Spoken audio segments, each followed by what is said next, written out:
दंतेवाड़ा से सुकमा जिले को जोड़ने की ये जो सड़क है काफ़ी ऐतिहासिक थी। माना जाता है कि सलवा जुड़ूम के समय जब माओवादी लगातार अपनी उपस्थिति बस्तर के हर इलाके में बढ़ाने की कोशिश कर रहे थे, तब उन्होंने इस इलाके को पूरी तरह से काट के रख दिया था।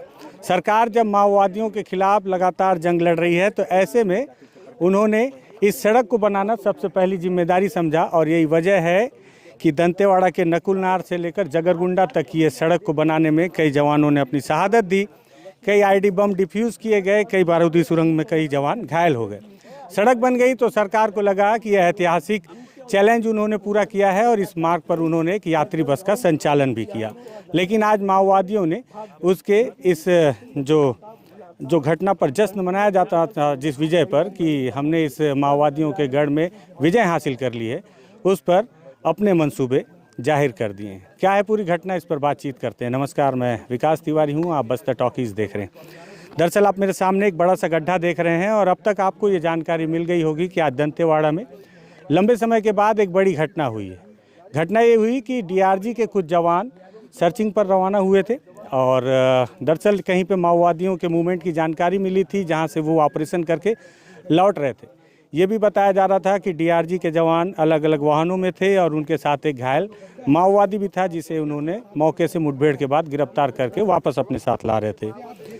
पीछे कुछ दूरी पर ही लगभग 100-200 मीटर पहले ग्रामीणों का एक आमा पंडुम का कार्यक्रम चल रहा था, जिसमें ग्रामीण सड़क को रोककर आसपास से सड़क के रास्ते से गुजरने वाले लोगों को रोककर उनसे कुछ पैसे लिया करते हैं। इस कार्यक्रम में जब डीआरजी की गाड़ी आई तो उन्हें भी रोका गया और रोकने के बाद फिर उन्हें छोड़ दिया गया आगे जाने के लिए। और ऐसा संदेह व्यक्त किया जा रहा है कि हो ना हो वहाँ से जवानों के वाहन में बैठने की सूचना माओवादियों को मिल गई। माओवादियों ने यहाँ पर पहले से बम प्लांट कर रखा था, बारूदी सुरंग, और आप गड्ढे को देखें तो आपको समझ में आएगा कि इतना बड़ा गड्ढा, इसके लिए लगभग अभी बस्तर आईजी सुंदरराज पी से भी हमारी बातचीत हुई थी। उन्होंने बताया कि लगभग 40 किलो की बारूद का इस्तेमाल यहाँ पर किया गया होगा। जैसे ही यहाँ पे गाड़ी पहुँची वैसे ही माओवादियों ने ट्रिगर दबाया और यहाँ ब्लास्ट हुआ। ब्लास्ट होते ही जो एक गामा गाड़ी है टेम्पो ट्रैक्स की, उसमें सवार 10 डीआरजी के जवान और एक सिविलियन जो कि चालक था, वो सभी गाड़ी के साथ उछल गए। ब्लास्ट इतना बड़ा था कि आपको दिखाऊं कि गाड़ी का एक परखच्चा तो यही है, जो कि ठीक बगल में। गाड़ी की स्थिति देख के आप समझेंगे कि ये कितना बड़ा ब्लास्ट रहा होगा। और साथ ही साथ यहाँ से जो जवानों के शव हैं, आप विश्वास करें कि 150 से 125 मीटर तक की दूरी तक जवानों के शव फेंका गए थे। उसके बाद हालांकि हम जब पहुंचे थे तो बस्तर के आईजी सुंदरराज पी भी यहाँ पे मौके पर मौजूद थे और साथ ही साथ अभी भी दंतेवाड़ा के एसपी सिद्धार्थ तिवारी और डीआईजी कमलोचन कश्यप यहाँ पे मौजूद हैं। और साथ ही साथ यहाँ से जवान अभी भी आसपास के इलाकों में सर्चिंग कर रहे हैं। सर्चिंग करके दरअसल जो हथियार जवानों के हैं वो सारे रिकवर कर लिए गए हैं। साथ ही साथ एक हथियार यहाँ पे डैमेज भी हुआ है, जिसके टुकड़े जवानों के द्वारा रिकवर किए गए। वाहन का एक हिस्सा इतनी दूरी पर पड़ा हुआ है, आप अंदाज लगाएं। बस्तर आईजी सुंदरराज पी ने भी जिस तरह से बताया कि लगभग 40 किलो बारूद यहाँ पर इस्तेमाल किया गया है। अभी मैं आया तो देख रहा था कि किस तरह से दूर में ही बैरिकेटिंग कर दी गई थी, ताकि फॉरेंसिक की टीम पूरी तरह से नापजोख कर सके कि आखिर कितना बारूद इस्तेमाल हुआ, किस तरह से माओवादियों ने इस घटना को अंजाम दिया।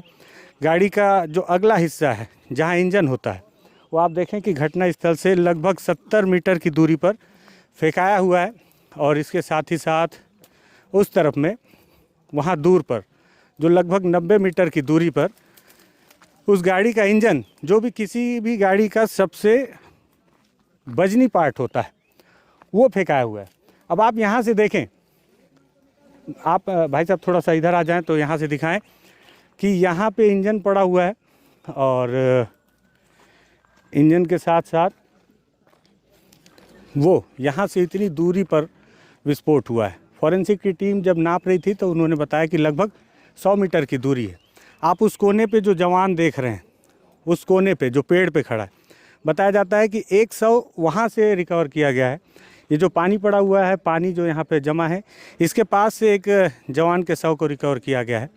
एक दुखद तस्वीर मैंने और देखी कि एक जवान अपने साथी जवान के शव के टुकड़े को पॉलीथीन में लेकर आ रहा था। जिस तरह से घटना हुई, तत्काल मौके के लिए अन्य जवानों को तैनात कर दिया गया।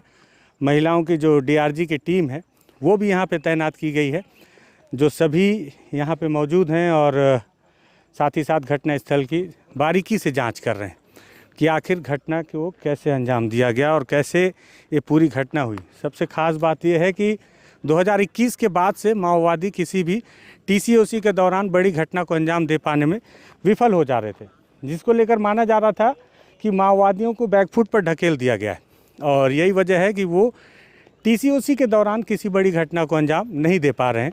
जवानों का मनोबल भी बढ़ा हुआ था, लेकिन ऐसे में माओवादी टीसीओसी के दौरान एक बार फिर से इस बड़ी घटना को अंजाम देके 2 साल के बाद उन्होंने अपनी उपस्थिति नहीं दर्ज की है। ये भी बताने की कोशिश की है कि जिस तरह से बीते दिनों केंद्रीय गृह मंत्री अमित शाह ने बस्तर के दौरे में इस बात का दावा किया था कि बहुत जल्द बस्तर से माओवाद का समाप्त कर दिया जाएगा, तो उन्होंने अपने मंसूबे जाहिर किए माओवादियों ने कि उस इलाके पे आके उन्होंने ब्लास्ट किया है जिस इलाके को रोज़ के आवागमन के लिए बहाल कर दिया गया था। दंतेवाड़ा एसपी सिद्धार्थ तिवारी अभी भी मौके पर मौजूद हैं और अभी भी बारीकी से जांच की जा रही है मौके की कि आखिर घटना कैसे हुई होगी, चूक कहाँ पे हुई, कैसे इतनी बड़ी घटना को माओवादियों ने दिन दहाड़े अंजाम दे दिया, ठीक दिन के 2 बजे जब जवान वहाँ से लौट रहे थे। आप बात करेंगे क्या मेरे साथ? ये हमारे स्थानीय पत्रकार हैं भाई, आप अपना परिचय दें सबसे पहले। अभिषेक राठौर, दैनिक भास्कर से। अभिषेक जी, ये बताएं कि आप तो सबसे पास में थे जी, सबसे पहले पहुँचे जी, क्या देखा आपने और क्या लगता है कैसे हुई होगी चूक? ये जो जैसा बता रहे हैं कि गाड़ी यहाँ से लगभग काफ़ी तेज़ी से निकलती है, लेकिन कुछ बच्चों द्वारा वहाँ पर आंबा पंडुम त्यौहार मनाया जा रहा था। लगभग यहाँ से 60 मीटर दूर होगा। अच्छा। तो गाड़ी उस कारण उनके द्वारा रोकी गई है और गाड़ी धीरे थी। अच्छा। गाड़ी पूरी स्पीड नहीं पकड़ पाई थी। बच्चों ने रोका जी, आपको दिख रहा होगा सामने, देखिए नाका दिख रहा है सामने। अभी भी नाका दिख रहा है। वो नाके से यहाँ तक गाड़ी स्लो थी। तो कहीं ना कहीं उन लोगों ने बच्चों का सहारा लेकर ये घटना किया है। अच्छा जी, मतलब उनका जुड़ाव हो सकता, मतलब बिल्कुल हो सकता है क्योंकि प्लान के तहत से वहाँ पे बिल्कुल आप देखिए यहाँ से कितना दूर है, आप देखिए ना। लगभग इतना दूरी पे रखा गया है कि वहाँ से बच्चे भी दूर निकल जाएं। ठीक बात। सतीश, कुछ है क्या वहाँ? वहीं से ब्लास्ट किया गया? ये सामने जो महुआ का पेड़ एरिया दिख रहा है, यहीं सामने से किया गया ब्लास्ट। तो यहाँ से ये सामने मैं आपको भी दिखाने की कोशिश करता हूँ। तो देखिए, जब भी ब्लास्ट होता है तो एक वी शेप बनाया जाता है। हम देखते हैं कि किस तरह से वी शेप में वो माओवादियों ने इस घटना का अंजाम दिया। ये वो इलाका है जहाँ पे ब्लास्ट हुआ है और हम वहाँ जाके देखते हैं जहाँ से ब्लास्ट किए। कहाँ से किए हैं? ये आगे चले जाइए, महुआ पेड़ जो दिख रहा है ना, वहाँ उसके पीछे में एक पत्थर, छोटा सा पत्थर है। अच्छा, वहाँ दिख जाएगा। अच्छा। तो ये देखिए, कभी भी जब माओवादी ब्लास्ट करते हैं तो वो एक वी का शेप बनाते हैं और उस शेप के बीच में जैसे ही वाहन आती है वो ट्रिगर दबाते हैं। तो बताया जा रहा है कि इस तरफ में कहाँ पे भैया वो जगह कहाँ देख सकते हैं क्या? वो झाड़ वहाँ से सड़क दिख रहा है क्या? अच्छा, तो ये जो है इस इलाके में माओवादियों ने यहाँ से, ये भी 100 मीटर की दूरी है, वो उसी स्थान से ट्रिगर दबाएंगे जिस स्थान से उन्हें नज़र आए कि कहाँ पे वी शेप है।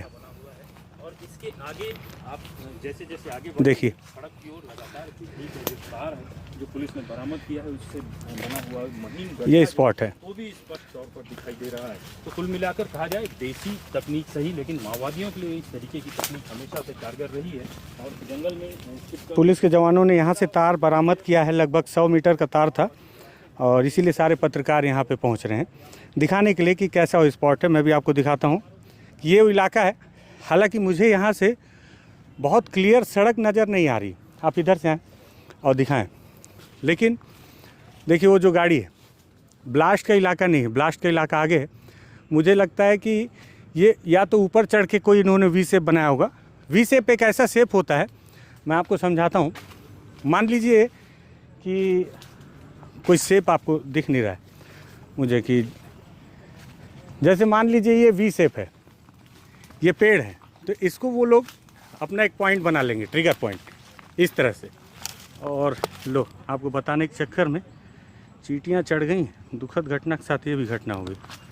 तो इस तरफ से, इधर से आ जाइए आप थोड़ा सा पीछे से, मैं समझाऊं कि कैसे हुआ होगा। ये जैसे वी शेप है और माओवादी क्या करते हैं, इसके पीछे ट्रिगर पॉइंट बनाते हैं और ये सड़क पे साफ नज़र आता रहता है। जैसे ही कोई गाड़ी यहाँ से गुजरती है और इस शेप के बीच में आई तो उन्होंने ट्रिगर दबाते हैं, तो इससे गाड़ी का अगला या बीच का या पीछे का हिस्सा ब्लास्ट की चपेट में आता है। इससे बखूबी वो अपनी घटना को अंजाम दे पाते हैं, जिससे कि उनके विस्फोट में किसी तरह का मतलब ऐसा ना हो कि वो विस्फोट करें और निशाना चूक जाए। तो ये स्थान है 2021 के बाद से बस्तर के अलग अलग इलाकों में लगातार ड्रोन हमलों की शिकायत की जा रही है और ग्रामीणों के द्वारा लगातार ऐसे एविडेंस भी दिखाए जा रहे हैं कि उनके अंदरूनी इलाकों में ड्रोन से हवाई अटैक किया जा रहा है। और ये भी बताया जा रहा है कि उसके बाद से लगातार TCOC में किसी बड़ी घटना को अंजाम देने में सफल नहीं हो पाए हैं माओवादी, जिससे कि उन्हें बैकफुट पर समझा जा रहा था। लेकिन आज जिस इलाके में उन्होंने ये अटैक किया है, ये सबसे बड़ी चुनौती उन्होंने फिर से अमित शाह के उस बयान को दी है। और बयान को देने के बाद क्या नहीं, वहाँ से तो कुछ दिख नहीं रहा है। तो इस तरह से घटना है। और राठौर साहब, आप बता रहे थे, मैं 2 मिनट थोड़ा सा दिखाने चले गया था, क्या लगता है इस इलाके में ब्लास्ट होना? यहाँ पे माओवादियों को माना जाता है काफ़ी बैकफुट पे हैं, ये सड़क जो है सुचारू रूप से चालू कर दी गई। बैकफुट शासन प्रशासन बैकफुट जरूर बोल रहे हैं, लेकिन बैकफुट में नहीं है। अभी लगातार कुछ दिनों से, कुछ महीनों से न लगातार सक्रिय हैं। अच्छा, हाँ, लगातार सक्रिय हैं, लेकिन प्रशासन द्वारा बार बार बोला जा रहा है बैकफुट में है, बैकफुट में है, पर बैकफुट में नहीं है। क्योंकि हम लोग जैसे लोकल यहाँ घूमते हैं तो समझ में आता है, लोगों के बात करने के तरीका बताते हैं कल कौन कहाँ कैसे। तो बैकफुट में तो बिल्कुल भी नहीं है। अच्छा, ये आप घटना तो देख रहे हैं, अगर बैकफुट में होती तो इतनी बड़ी घटना नहीं होती। और थाने से 2 किलोमीटर दूर। हाँ, थाने से 2 किलोमीटर दूर जी। और मूवमेंट लगातार बढ़ा हुआ है उनका। बिल्कुल भी। और जैसे जैसे चुनाव नज़दीक आते जा रहे हैं तो ये घटनाएं होना पहले से ही, मतलब एक अंदेशा रहता है कि ऐसी घटनाएं होंगी, और वो घटना हुई। ठीक।